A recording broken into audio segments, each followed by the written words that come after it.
Ang malamig na hamog ng madaling araw ay tumutulo sa mga dahon ng tubo, habang si Mang Carding ay humahakbang sa pamilyar na pulang lupaing daan na halos kabisado na niya. Ang ambon ay dumadampi sa kanyang balat na kulubot na. Ang ulap ay parang telang nakabalot sa paligid. At doon niya naamoy iyon. Hindi ang matamis na amoy ng tubo, hindi ang amoy ng mga nabubulok na dahon, kundi ang mabigat na singaw ng kamatayan, na tila dumidikit sa kanyang lalamunan at pumipigil sa kanyang hininga. Huminto si Mang Carding, naninikip ang dibdib at umuugong ang kanyang mga tainga. Ngunit ang kanyang matatandang paa ay tila may sariling isip na nagdala sa kanya, patungo sa isang makapal na bahagi ng tubuhan sa dulo ng kanyang lupain. Nanginginig ang kamay, dahan-dahan niyang hinawi ang mga sanga.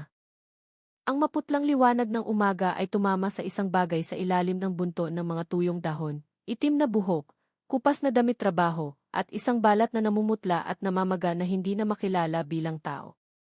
Napaluhod si Mang Carding, nasusuklam at nandidiri. Ang katahimikan ng bukid ay binasag ng isang sigaw na hindi niya namalayang kumawala mula sa kanyang sariling bibig. Sa araw na iyon, sa Barangay San Isidro, ang kamatayan ay hindi na bumubulong. Ito ay sumisigaw. Ang langit ay nagsimulang magbago mula sa kulay abo, patungong kahel nang si Mang Carding ay tumakbo pa uwi. Hinihingal, halos hindi tumatapak ang kanyang mga paa sa lupa. Pabagsak niyang binuksan ang pinto ng kanilang bahay na yari sa kahoy. Tinawag niya ang kanyang asawa sa garalgal na boses, "Tawagin mo ang kapitan. Tawagin mo ang mga pulis." Hindi nagtagal, ang maliit at karaniwang tahimik na barangay ng San Isidro ay biglang nagising. Sa loob ng wala pang kalahating oras, ang dilaw na police line ay nakapalibot na sa tubuhan kung saan natagpuan ang bangkay. Si Police Major General Ricardo Rick Santos, ang hepe ng Criminal Investigation and Detection Group para sa rehiyon, ay dumating sa lugar kasama ang kanyang forensic team. Ang malamig na hangin ng umaga ay tila lalong kumapal dahil sa masangsang na amoy ng agnas. Nakatayo siyang tuwid, pinagmamasdan ang katawan ng babae. Ang damit trabaho nitong asul-abo, ang mahabang buhok na dumikit sa namamaga nitong balat. "Tantiyahin ang oras ng kamatayan," tanong ni Rick sa matigas na boses. Sumagot ng mahina ang forensic doctor, "Humigit kumulang 5 araw na ang nakalipas, General." "Maraming saksak, higit sa 10. Kumunot ang noo ni Rick. Hindi ito simpleng pagnanakaw. Inutusan niya ang kanyang mga tauhan na halughugin ang lugar sa layong 50 metro. Bawat damo, bawat maliit na bato ay masusing sinuri. Makalipas ang ilang sandali, isang batang investigador ang sumigaw, "General, pitaka." Isang gasgas na pitaka ng babae ang natagpuan sa likod ng isang palumpong. Walang laman maliban sa isang piraso ng identification card, na may larawan ng isang babaeng may maamong mukha, Maria Reyes, 36 taong gulang, residente ng Purok Micarjati. Matagal na tinitigan ni Rick ang card. Pamilyar sa kanya ang pangalan. Nabasa niya ang ulat ng pagkawala mula sa isang lalaking nagngangalang Jose Reyes, ang asawa ni Maria, na nag-ulat 5 araw na ang nakalipas. "Nahanap na natin siya," bulong ni Rick sa sarili. Agad na ipinatawag ng kanyang team si Jose sa lokasyon upang kilalanin ang biktima. Ang lalaki ay dumating na pagiray-giray. Wasak ang kanyang mukha, nanginginig ang mga kamay nang makita ang isang piraso ng damit trabaho na nakadikit pa sa katawan ng kanyang asawa. "Si Maria yan, General," basag ang kanyang boses. Ang kanyang pag-iyak ay tila nagpatunaw sa katahimikan sa pagitan ng mga hanay ng tubo. Matapos dalhin ang bangkay sa SE General Hospital para sa mas malalim na autopsy, pinangunahan ni Rick ang isang mabilis na pulong sa isang pansamantalang tolda. "Mayroon tayong biktima, babae, manggagawa sa isang pabrika ng damit. Nawawala ng 5 araw, namatay dahil sa 14 na saksak. Ang paunang motibo ay pagnanakaw, pero masyadong brutal ang pagpatay. Ito ay puno ng galit o pagnanasa." Isang investigador ang nag-ulat, "Ang motorsiklo ng biktima ay wala sa paligid ng lugar, General. Posibleng dinala ng salarin." Tinitigan ni Rick ang mapa sa kanyang harapan, itinuturo ang isang makitid na daan mula sa industrial zone patungo sa tubuhan. Alam ng salarin ang daan na ito. Siguradong taga rito siya o isang taong madalas dumaan dito. Nang hapon na iyon, dumating ang paunang ulat ng forensika. Malalalim at paulit-ulit na saksak sa dibdib at tiyan. Ang mga kamay ng biktima ay puno ng mga gasgas bilang tanda ng pagtatanggol. Lumaban siya, sabi ng doktor. Kinuyom ni Rick ang kanyang kamao. Sa kanyang isipan, naalala niya ang sarili niyang anak na babae, na naging biktima rin ng pagpatay maraming taon na ang nakalipas, isang kaso na hanggang ngayon ay bumabagabag sa kanya. Hindi ko hahayaang maging isa lamang pangalan si Maria na makakalimutan, bulong niya. Nang gabing iyon, muling ginalugad ng team ng mga investigador ang lokasyon, tinunton ang daan na dinaanan ng biktima sa huling gabi niya. Mula sa CCTV footage ng pabrika, nakitang umalis si Maria sa kanyang trabaho bandang 10:30 ng gabi, sakay ng isang lumang underbone na motorsiklo. Pagkatapos noon, naglaho siya sa madilim na kalsada na walang ilaw. Walang saksi, walang malinaw na bakas ng gulong. Lahat ay nabura ng ulan na bumuhos 2 gabi bago iyon. Tumayo si Rick sa gilid ng tubuhan, ang ilaw ng kanyang flashlight ay tumatama sa basang lupa. Naghihintay ang salarin dito, sabi niya, itinuturo ang isang madilim na sulok sa likod ng mga palumpong. Alam niya ang oras ng pag-uwi ng mga manggagawang panggabi. Isa sa mga miyembro ng team ay tumingin sa kanya na may pag-aalinlangan. Kung ganoon, General, maaaring hindi ito ang unang beses niyang ginawa ito. Lumingon si Rick, ang kanyang matalas na mga mata ay kumislap. Tama ka. Hindi ito isang bagong mamamatay tao. Ang hangin ay marahang umihip, dala ang amoy ng basang lupa at ang mga anino ng gabi na lalong kumakapal. Sa di kalayuan, ang huni ng mga kuliglig ay nagsasagutan na tila isinasara ang unang kabanata ng isang madilim na kwento na kasisimula pa lamang, ang kwento tungkol sa isang mangangaso ng mga babae sa mga tahimik na lansangan ng San Isidro. Kinabukasan, ang langit ng San Isidro ay binalot ng kulay abong ulap. Ang istasyon ng pulisya sa rehiyon ay puno ng mga mapa, larawan at mga tala na nakatambak sa mga mesa. Si Major General Rick Santos ay nakaupo sa harap ng isang malaking whiteboard na puno ng mga pulang sinulid na nag-uugnay sa lokasyon ng pabrika ng damit, bahay ng biktima, at ang tubuhan kung saan natagpuan ang bangkay. Walang saksi, walang key footage sa pangunahing kalsada, sabi ni Police Captain Elena Cruz, isang babaeng may matatag na mukha na namumuno sa Field Investigation Team. Pero may nahanap kami, General. May isang residente na nagsabing nakaamoy siya ng masangsang na amoy 2 araw bago matagpuan ang bangkay, at nakakita raw siya ng kislap ng ilaw ng motorsiklo sa daan patungo sa tubuhan noong gabing umuulan. Tumango si Rick. Ibig sabihin, bumalik ang salarin sa lugar pagkatapos itapon ang biktima. Marahil para siguraduhing hindi matatagpuan ang bangkay. Tinitigan niya ang larawan ni Maria Reyes, na ngayon ay nakatingin ng walang buhay mula sa frame ng forensic file. Dumaan siya sa karaniwang ruta pauwi. Kaya bakit naging iba ang gabing iyon? Pinuntahan ng Criminal Investigation Team ang pabrika kung saan nagtatrabaho si Maria. Ang mga babaeng manggagawa ay halatang hindi mapakali. Isa sa kanila, si Lisa Mercado, ay nagsalita ng mahina. Mula noong nakaraang buwan, marami na ang natatakot, General. May sabi-sabi na may taong laging sumusunod sa amin kapag umuuwi kami sa gabi. Pero akala namin, simpleng magnanakaw lang. Tinitigan siya ni Rick ng matalas. Sino ang nagsabi niyan? Ang kaibigan ko po, si Ana De Leon. Minsan na siyang sinundan ng isang motorsiklong kulay lumang berde. Tumakbo siya sa may palayan. Buti na lang nakaligtas. Ang pangalang iyon ay nagpatigil kay Rick sandali. Hanapin ninyo si Ana De Leon. Ngayon din ni. Pagsapit ng hapon, bumalik si Elena kasama si Ana. Maputla ang mukha nito, nanginginig ang mga kamay habang hawak ang isang bote ng tubig sa maliit na interrogation room. Nagsalita si Rick sa malumanay na tono. Ana, hindi ka nagkasala. Gusto lang naming malaman kung ano ang nangyari. Yumuko si Ana. Natatakot po ako, General. Pero kung mananahimik ako, baka may iba pang mabiktima. Nagsimula siyang magkwento. 3 linggo na po ang nakalipas, umuwi akong mag-isa. Biglang may lumapit na motorsiklo, kulay berdeng kakarag-karag. Lalaki po ang nagmamaneho, payat, nakaitim na jacket. In-overtake niya ako tapos hinarangan ang daan. Sumigaw ako pero tumawa lang siya. Tumakbo ako sa daan sa may palayan. Simula noon, hindi na ako nagtrabaho sa night shift.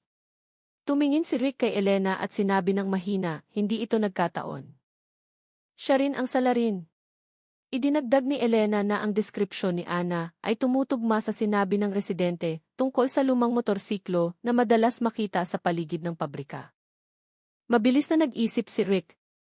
Kilala ng salarin ang mga gawin ng mga manggagawa. Alam niya ang oras ng uwian, alam niya ang mga madidilim na daan na walang ilaw. Taga rito siya. Posibleng dating manggagawa rito. Nang gabing iyon, sinuyod ng team ang listahan ng mga dating empleyado sa pabrika. Sa dose-dosenang pangalan, isa ang lumitaw, Marco Macoy Velasco, isang 30 anyos na lalaki na tinanggal 3 buwan na ang nakalipas dahil sa pagnanakaw ng pera sa kahera. Ang huling address niya ay sa Purok Mekarjati, hindi kalayuan sa bahay ni Maria. Kinabukasan ng umaga, pinuntahan ni Elena at ng 2 miyembro ng team ang lumang bahay ni Macoy. Tahimik ang bahay, nakakandado ang pinto. Ngunit isang kapitbahay na nagwawalis sa bakuran ang nagsabi, kung si Macoy, bihira na iyang makita, maam. Minsan lang kung gabi, dumadaan ang motor niya, maingay ang makina na parang mamamatay na. Tumingin si Elena. Anong kulay po ng motor? Madilim na berde. Wala nang ang fender sa harap, kita na ang bakal. Ang ulat na iyon ay nakarating kay Rick bago lumubog ang araw. Matagal siyang nakatayo sa harap ng bintana ng kanyang opisina, nakatingin sa langit na kulay pula na parang dugo. Lumang berde. Walang fender sa harap. Eksakto sa sinabi ni Ana, bulong niya. Lumingon siya kay Elena. Bantayan natin ang bahay na iyan ngayong gabi. Huwag munang hulihin. Tingnan natin kung sino ang darating. Mabilis na dumilim, nilamon ng kadiliman ang maliit na barangay ng San Isidro. Sa di kalayuan, isang aso ang tumahol. Sa likod ng mga puno, nagtago ang team ng mga investigador. Ang kanilang mga mata ay nakatuon sa bahay na sira-sira. At eksaktong 9:00 ng gabi, isang garalgal na tunog ng makina ng motorsiklo ang bumasag sa katahimikan. Isang lumang berdeng motorsiklo ang dahan-dahang dumaan sa daang lupa. Mahina ang ilaw nito, ngunit sapat na upang makita ang mukha ng isang payat na lalaki na may malalalim na mata at punit na itim na jacket. Si Marco Macoy Velasco ay bumalik na. Nang gabing iyon, ang malamig na hangin ay kumakagat sa balat. Ang hamog ay nagsimulang bumagsak, binabasa ang lupa. Mula sa likod ng mga palumpong, pinigil ni Kapitan Elena Cruz ang kanyang hininga. Ang kanyang mga mata ay nakatutok sa anino ng lalaking kabababalang mula sa lumang berdeng motorsiklo. Binuksan ni Macoy Velasco ang kandado ng bahay, nagsindi ng isang maliit na gasera. Isang mahinang kalansing ng metal ang narinig nang isara niya ang pinto, at pagkatapos ay naglaho siya sa dilim. Nasa loob na ng bahay ang target, bulong ng isa sa mga operatiba. Pinindot ni Elena ang maliit na radyo sa kanyang balikat. Huwag munang kumilos. Hintayin ang utos mula kay General Santos. Sa isang observation post mga 200 metro ang layo, tinitingnan ni General Rick Santos ang isang monitor na nagpapakita ng malabong imahe ng bahay na kahoy. Dahan-dahan siyang tumango. Hintayin natin hanggang 3:00. Kapag tulog na siya, papasukin natin. Huwag bigyan ng pagkakataon. Mabagal na lumipas ang oras. Ang huni ng mga kuliglig ay humalo sa tibok ng puso ng mga pulis na nagpapabigat sa hangin ng gabi. Sa loob ng bahay, namatay ang ilaw ng gasera. Ganap na katahimikan. Nagbigay ng senyas si Rick. Ngayon na. Gumalaw ang team na halos walang ingay. 2 operatiba ang umikot sa likod ng bahay, isa sa bintana. Pinangunahan ni Elena ang front team. Sa loob ng 3 segundo, sinipa ang pinto. Pulis! Huwag kang gagalaw, malakas na sigaw ni Elena. Nagising si Macoy, nagliwanag ang kanyang mga mata. May dinukot siya mula sa ilalim ng unan, isang kislap ng metal. Huwag kang gagalaw, sigaw ulit ni Elena. Ngunit tumalon si Macoy patungo sa bintana, sinusubukang lampasan ang pader ng mga armadong tao. Isang pulis ang dumamba sa kanya. Bumagsak ang kanilang mga katawan sa isang mesang kahoy na nagkawatak-watak. Ang kutsilyo sa kamay ni Macoy ay nahulog at gumulong sa sahig. Sa isang mabilis na kilos, sinipa ni Elena ang kutsilyo sa sulok ng silid. Dalawa pang pulis ang humawak sa mga braso ni McCoy, pinusasan siya. Umungol siya. Pula ang kanyang mga mata, mabigat ang hininga. Anong kasalanan ko? Bulong niya ng pagalit. Pumasok si General Santos ilang segundo pagkatapos. Ang kanyang tingin ay matalas na parang bakal. Itinutok niya ang flashlight sa mukha ni McCoy. Alam mo kung bakit kami narito. Tumingin sa ibang direksyon si McCoy, isang mapanuyang ngiti ang sumilay sa kanyang mga labi. Sugaro lang ako, hindi mamamatay tao. Hindi sumagot si Rick. Inutusan niya ang team na maghalughog. Magulo ang bahay, marumi ang sahig, may mga bitak ang dingding. Sa isang sulok, may tumpok na mga basahan at walang laman na bote. Natagpuan ng mga pulis ang lumang berdeng motorsiklo na walang fender sa harap na tinakpan ng isang maalikabok na sako. Ang numero ng makina nito ay tumutugma sa ulat ng nawawalang sasakyan ni Maria Reyes. Buksan ninyo lahat, utos ni Rick. Isa sa mga pulis ang sumuri sa sahig, kinakatok ang bawat baldosa. General, maluwag ito, sabi niya, itinuturo ang isang baldosa sa ilalim ng kama. Maingat niyang tinanggal ito at mula sa ilalim, isang bagay ang kumislap. Isang kutsilyo na maihawakang binalutan ng itim na tape. Mayroon pa ring madilim na mansa sa puno ng talim. Katahimikan sa loob ng ilang segundo. Tumingin si Elena kay Rick at bumulong, nakuha na natin. Lumapit si Rick, kinuha ang kutsilyo gamit ang guwantes. Gusto mo bang ipaliwanag ito, McCoy? Yumuko si McCoy, nanigas ang kanyang mukha. Kutsilyo lang yan sa kusina. Tinitigan siya ni Rick ng malalim. Isang kutsilyo sa kusina na nakatago sa ilalim ng sahig. Mababa ngunit matalim ang kanyang boses, parang talim ng metal sa kanyang kamay. Hindi sumagot si McCoy, nanigas ang mga kalamnan sa kanyang lig. Ang kanyang mga mata ay nagpalipat-lipat sa pagitan ng takot at galit. Hindi ako pumatay ng kahit sino, mabilis niyang sinabi, ngunit nanginginig ang kanyang boses. Halos hindi marinig. Nagbigay ng senyas si Rick. Dalhin ninyo siya sa istasyon. I secure ang lugar. Walang dapat mawala ni isang bakas. Ilang minuto ang lumipas, dahan-dahang umalis ang sasakyan ng pulis sa Purok Mekarjati. Mula sa bintanang likuran, tinitigan ni McCoy ang kanyang bahay na palayo ng palayo, ang kanyang mukha ay nilamon ng dilim. Sa kamay ni Rick, ang kutsilyong may dugo ay nasa loob na ng isang evidence bag. Malamig at tahimik, ngunit tila bumubulong tungkol sa lahat ng nangyari. Nang gabing iyon, muling nanahimik ang San Isidro. Ngunit para sa team ng mga investigador, hindi pa tapos ang pangangaso. Nahuli pa lang nila ang anino, hindi pa ang pag-amin. At alam ni Rick, sa likod ng pananahimik ni McCoy, may isang bagay na naghihintay na sumabog. Ang interrogation room sa istasyon ng pulisya ng San Isidro ay malamig at amoy lumang kape.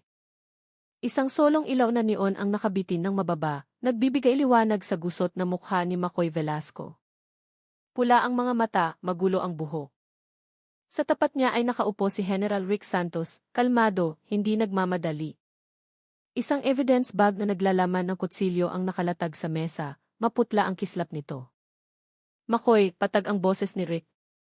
Natagpuan namin ito sa ilalim ng sahig ng bahay mo. Gusto mo bang ipaliwanag? Umismid si McCoy. Kutsilyo lang yan sa kusina, General. Mahilig akong magkatay ng manok sa bahay. Hindi sumagot si Rick. Binuksan niya ang isang folder, inilagay ang mga larawan sa mesa, mga larawan ng bangkay ni Maria Reyes. Mga saksak sa dibdib, punit na damit trabaho. Kilala mo ba ang babaeng ito? Yumuko sandali si McCoy pagkatapos ay nagkibit balikat. Hindi ko kilala. Pinatay siya 5 araw na ang nakalipas, gamit ang isang kutsilyong katulad ng sa iyo. Iniwasan ni McCoy ang tingin ni Rick. Kinuskos niya ang kanyang pulso na namumula pa rin dahil sa posas. Pumasok si Kapitan Elena Cruz dala ang 2 tasa ng kape. Inom ka, sabi niya nang walang emosyon, saka tumingin kay Rick.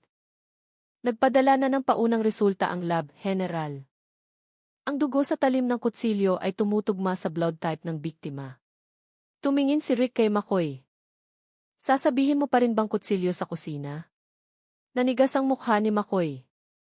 Malakas siyang lumunok. Ngunit nanatili siyang tahimik. Lumapit si Rick. Alam kong nagtrabaho ka sa parehong pabrika kung saan nagtatrabaho si Maria. Tinanggal ka 3 buwan na ang nakalipas dahil sa pagnanakaw. Huwag mong sabihing nagkataon lang. Alam ng lahat sa baryo na mahilig akong magsugal, pero hindi ako mamamatay tao. Pagtanggi ni McCoy, tumataas ang boses. Hindi siya pinutol ni Rick. Huminga lang siya ng malalim at pinindot ang intercom. Papasukin sila. Bumukas ang pinto. Dahan-dahang pumasok ang 2 babae, si Ana De Leon at si Lisa Mercado.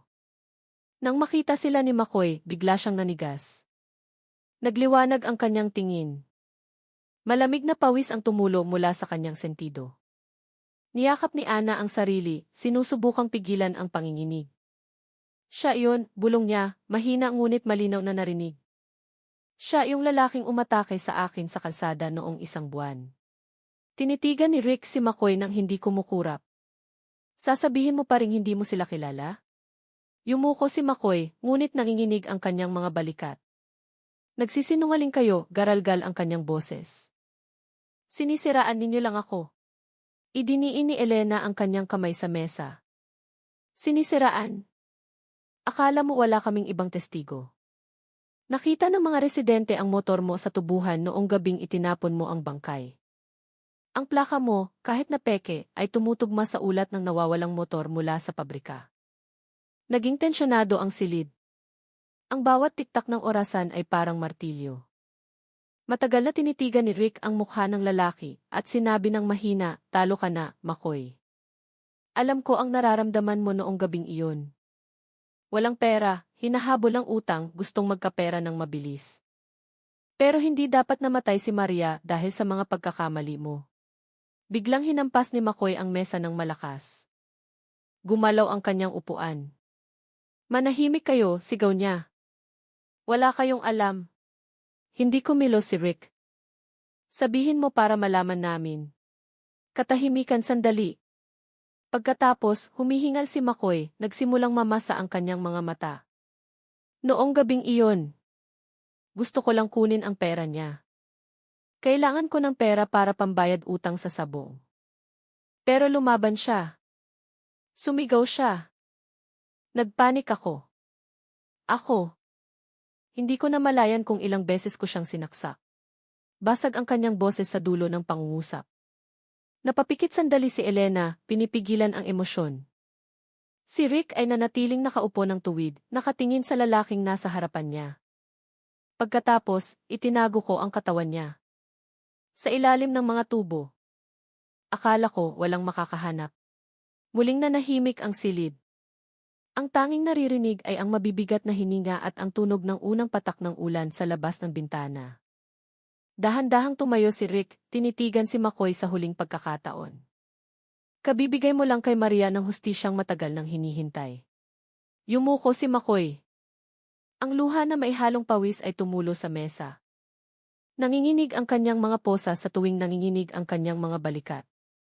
Kinuha ni Elena ang kutsilyo sa loob ng evidence bag, tinitigan ito sandali bago ibigay sa isang pulis. Simbolo ng kasamaan, bulong niya. Sa labas ng silid, lumakas ang ulan, hinahampas ang bubong ng istasyon ng pulisya ng San Isidro. Tila ang mundo mismo ay gustong linisin ang mga bakas ng dugong na iwan. Tumila na ang ulan nang huminto ang sasakyan ng kulungan sa harap ng Regional Trial Court ng San Isidro. Ang kulay abong langit ay mababang nakabitin, bumabalot sa bakuran na puno ng mga mamamahayag at mga residente ng barangay. Sa likod ng rehas ng sasakyan, nakayuko si McCoy Velasco. Maputla ang kanyang mukha, malalim ang mga mata, magulo ang buhok. Ang posa sa kanyang mga kamay ay marahang nagkakalansingan, parang kampana ng tadhana. Sa loob ng korte, nakatayo sa unang hanay si General Rick Santos kasama si Kapitan Elena Cruz. Hindi na sila nakasuot ng field vest. Ngayon, ang kanilang mga mukha ay seryoso ngunit mabigat. Sa kabilang panig, tahimik na nakaupo sina Ana De Leon at Lisa Mercado, magkahawak kamay. Ang kanilang mga mukha ay may bakas pa rin ng trauma, ngunit ang kanilang mga mata ay puno ng tapang. Nang bumukas ang pinto at ipinasok si McCoy, biglang nanahimik ang silid. Ilang residente ang napigil ang hininga, ang iba ay mahinang nagbulungan. Umupo si McCoy sa silya ng akusado, nakayuko, hindi magawang tumingin sa kahit sino. Tumayo ang piskal, binuksan ang mga dokumento ng kaso. Ang akusadong si Marco Velasco ay kinakasuhan ng 3 mabibigat na krimen: murder with malice aforethought laban sa yumaong si Maria Reyes, robbery with violence, at attempted rape laban sa 2 biktima na sina Ana De Leon at Lisa Mercado.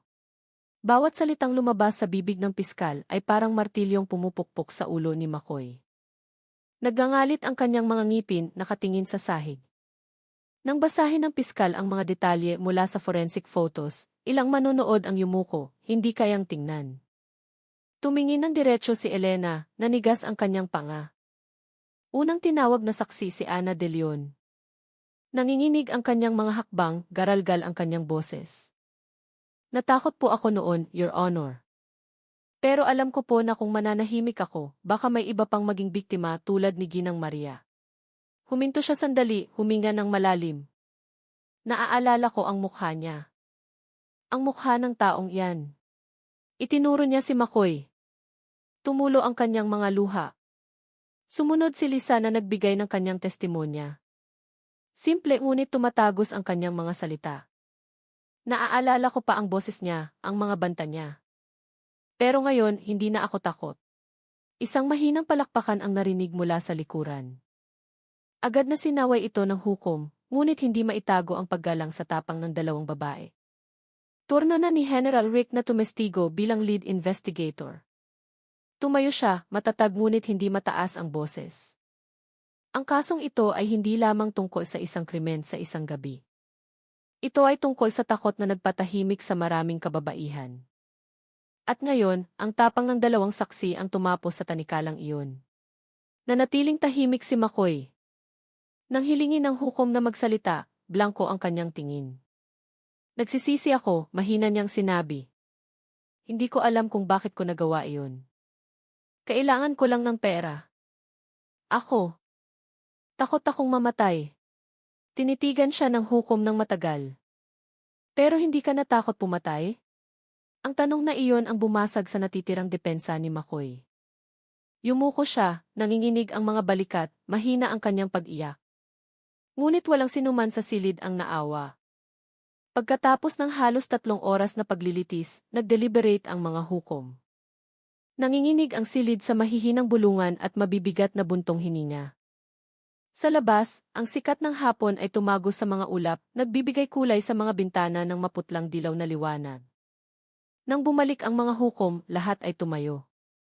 Batay sa mga ebidensya, testimonya, at pag-amin ng akusado, umalinggaw ang boses ng hukom, hinahatulan ng korte ng parusang kamatayan ang akusadong si Marco Velasco para sa krimen na murder. At habang buhay na pagkabilanggo para sa mga kasong attempted rape at robbery. Sabay-sabay na sumabog ang mga sigaw ng ginhawa at pag-iyak. Tinakpan ni Ana ang kanyang mukha. Niyakap ni Elena ang kanyang balikat. Si Rick ay nakatayo lang ng tahimik, nakatingin kay McCoy na ngayon ay nakayuko sa ganap na kawalan ng pag-asa.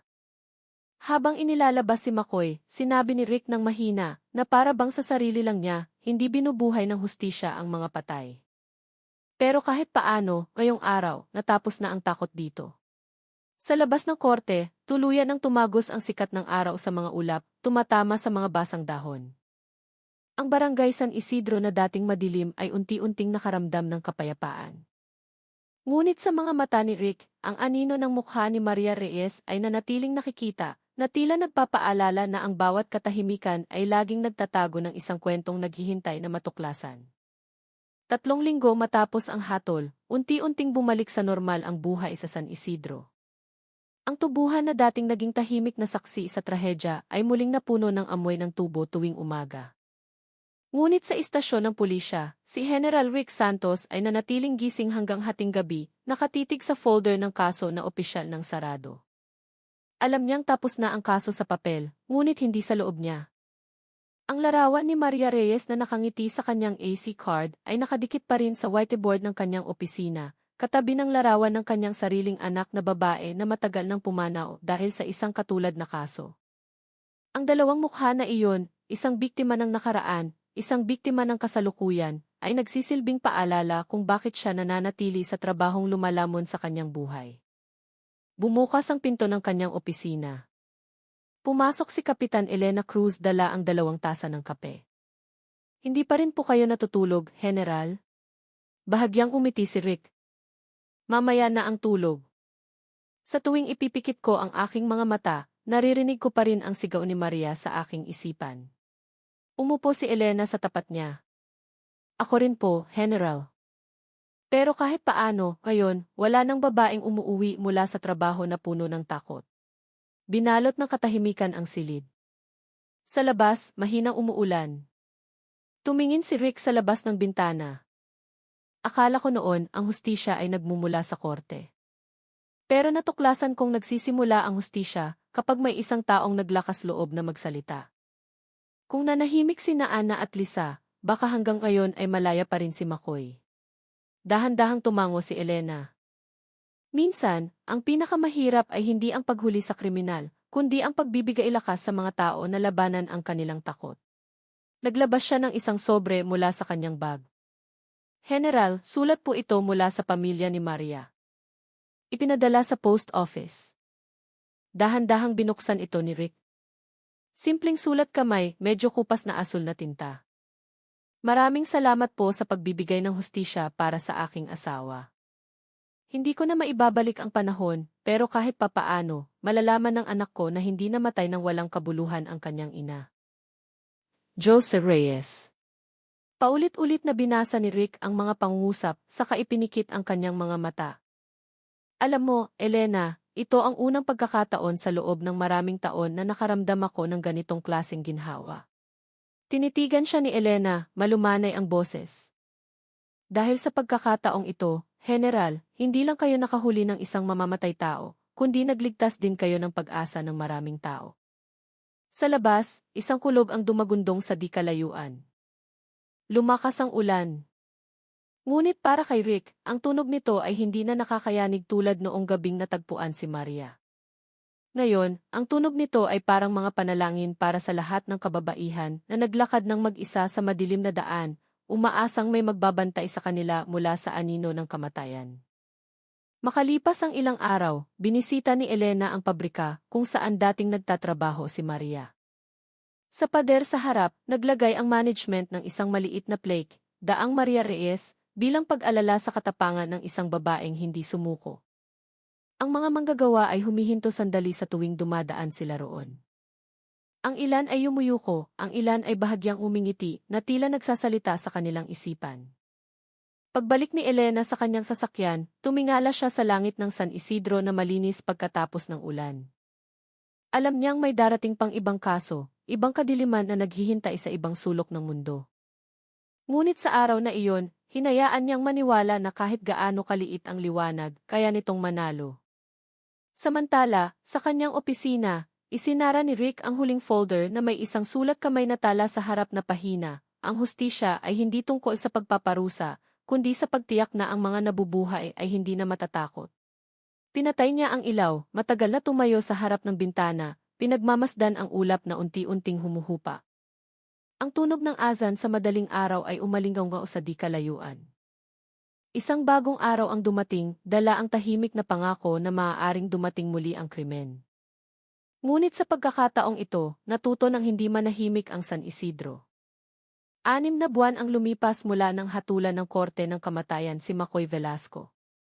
Ngunit ang anino ng trahedya ay nananatili pa rin sa bawat sulok ng San Isidro. Hindi na pareho ang barangay. Ang mga ilaw sa kalsada ay nakasindi na hanggang madaling araw. Bawat pabrika ay inaatasan ng magbigay ng shuttle service para sa mga babaeng manggagawa sa gabi. At ang mga patron ng pulis ay umiikot sa mga daanang dating tahimik. Ang gabi sa San Isidro ay hindi na nakakatakot, ngunit hindi rin ganap na payapa. Ang mga tao ay madalas pa ring lumingon sa kanilang likuran habang naglalakad, mas maaga pa ring nagsasara ng pinto.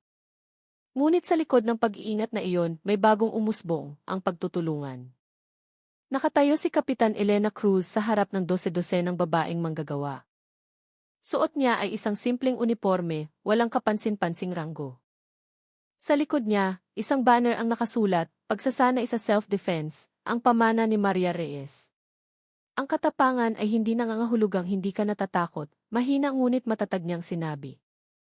Ang katapangan ay nangangahulugang humahakbang ka kahit takot, dahil kung mananahimik tayo, ang kasamaan ang mananalo.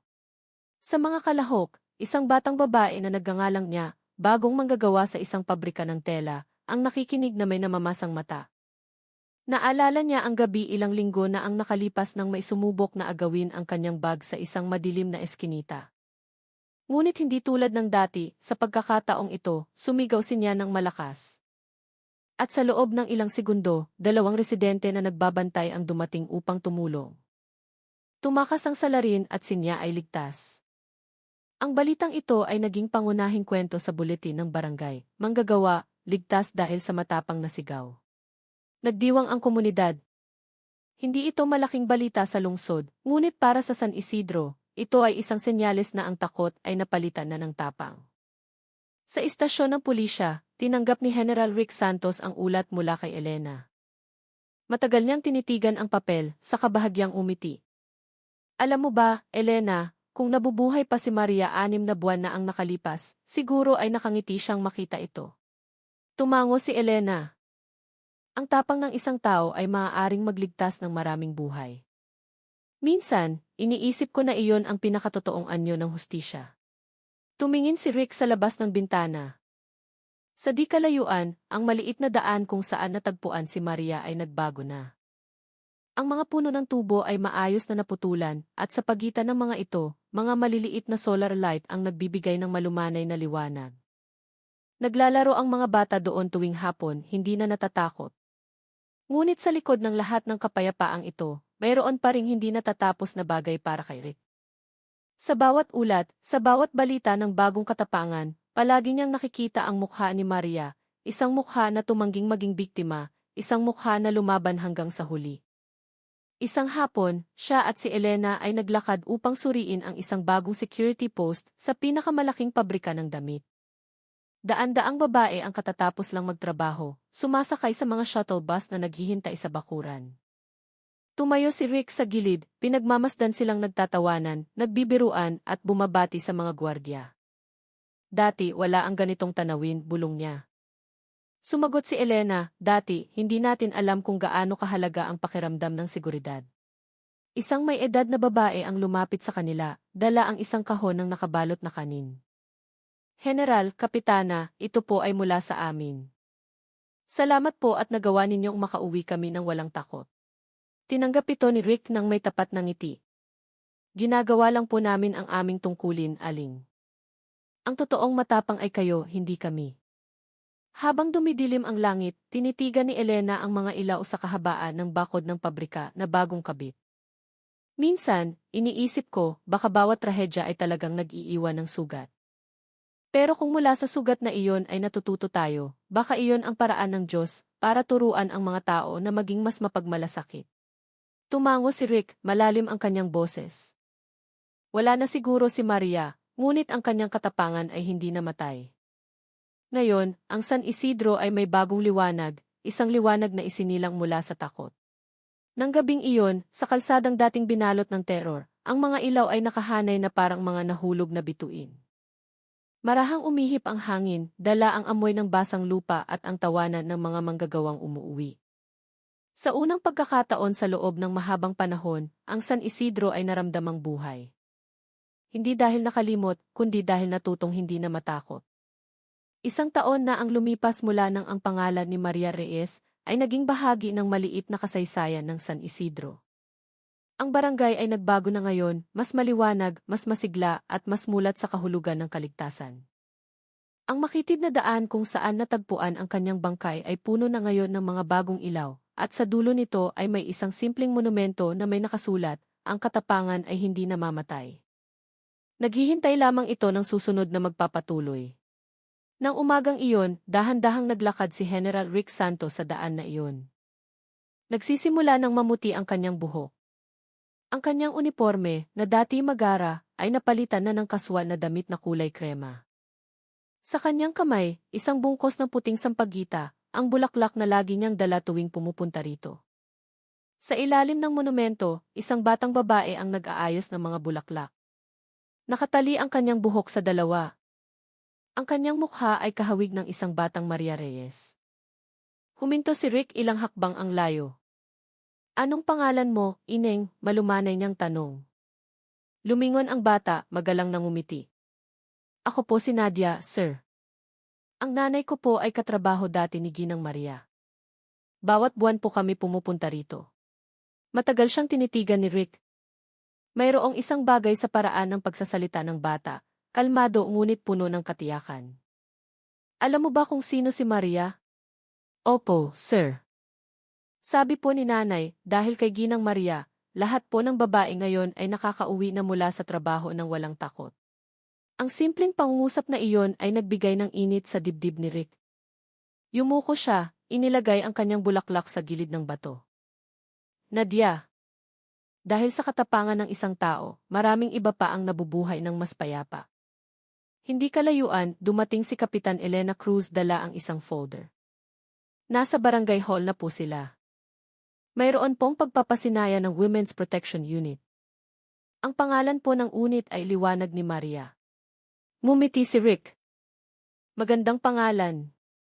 At kayo po ang hiniling na magbigay ng pambungad na pananalita, dagdag ni Elena. Bahagyang tumawa si Rick. Retirado na ako, Elena. Hayaan mong ikaw na ang magsalita. Kailangan ng mundo ng mas batang boses ngayon. Tinitigan siya ni Elena sandali, saka sinabi ng mahina, kung wala po kayo, General, hindi kami aabot dito. Tinapik ni Rick ang kanyang balikat. Kung wala si Maria, hindi rin tayo matututo kung ano ang kahulugan ng katapangan. Sa barangay hall, daan-daang residente ang nagtipon. Ang mga manggagawa sa pabrika ay nakasuot ng unipormeng asul. Ang mga bata ay maayos na nakaupo sa unang hanay. Sa pader, nakadisplay ang mga larawan mula sa gabi ng pagkatuklas sa bangkay, ang proseso ng investigasyon, hanggang sa monumentong nakatayo na ngayon. Bawat larawan ay isang patunay ng mahabang paglalakbay mula sa takot tungo sa tapang. Nang tumayo si Elena sa entablado, nanginginig ngunit matatag ang kanyang boses. Nakatayo tayo rito hindi para alalahanin ang isang kamatayan, kundi para pahalagahan ang buhay. Dahil sa trahedya ni Maria, natutunan natin ang isang bagay, na ang katahimikan ay hindi proteksyon, at ang katapangan ay ang pinakadalisay na anyo ng pagmamahal sa buhay. Umugong ang palakpakan sa buong silid. Sa isang sulok, tahimik na nakatayo si Rick, pinagmamasdan ang mga mukha na ngayon ay nakangiti ng may ginhawa. Alam niyang hindi pa tapos ang kanilang laban. Palaging may kasamaan sa labas. Ngunit ang San Isidro ay mayroon ng bagong kalasag, ang sama-samang katapangan. Nang hapon, pagkatapos ng programa, umupo sina Rick at Elena sa beranda ng istasyon ng pulisya. Kulay kahel ang langit at ang mga ibon ay bumabalik na sa kanilang mga pugad. Alam ninyo, General, sabi ni Elena, dati po, madalas akong matakot sa tuwing sasapit ang gabi. Ngayon, hindi na. Dahil alam kong laging mayroong kahit gaano kaliit na liwanag na nakasindi para magbantay. Tumingin si Rick sa langit, ngumiti ng payapa. Iyon ang ating tungkulin, Elena. Ang alagaan ang liwanag na iyon upang hindi ito mamatay. Ang hangin ng hapon ay marahang umihip sa mga dahon ng tubo sa di kalayuan. Tumayo si Rick, tinitigan ang abot tanaw na nababalot ng liwanag ng takip silim. Akala ko noon, ang hustisya ay tungkol lang sa pagpaparusa. Pero ngayon, alam ko na ang hustisya ay kapag ang mga nabubuhay ay nakakalakad ng walang takot, at ang mga pumanaw ay payapa na sa kabilang buhay. Tumingin sa kanya si Elena, saka yumuko bilang paggalang. Magpahinga na po kayo, General. Mas ligtas na ang mundo dahil sa inyo. Ngumiti si Rick, humakbang papalayo, tinatahak ang daan na naliliwanagan ng mga ilaw ng hapon. Ang kanyang boses ay mahina ngunit malinaw, parang isang bulong sa hangin. Hanggat may mga taong naglalakas loob na magsalita, ang mundong ito ay hindi magiging ganap na madilim. At sa ilalim ng langit ng San Isidro na ngayon ay maliwanag, ang mga anino ng dalawang pulis ay dahan-dahang naglaho, nag-iiwan ng isang maliit na bakas ng isang malaking kwento.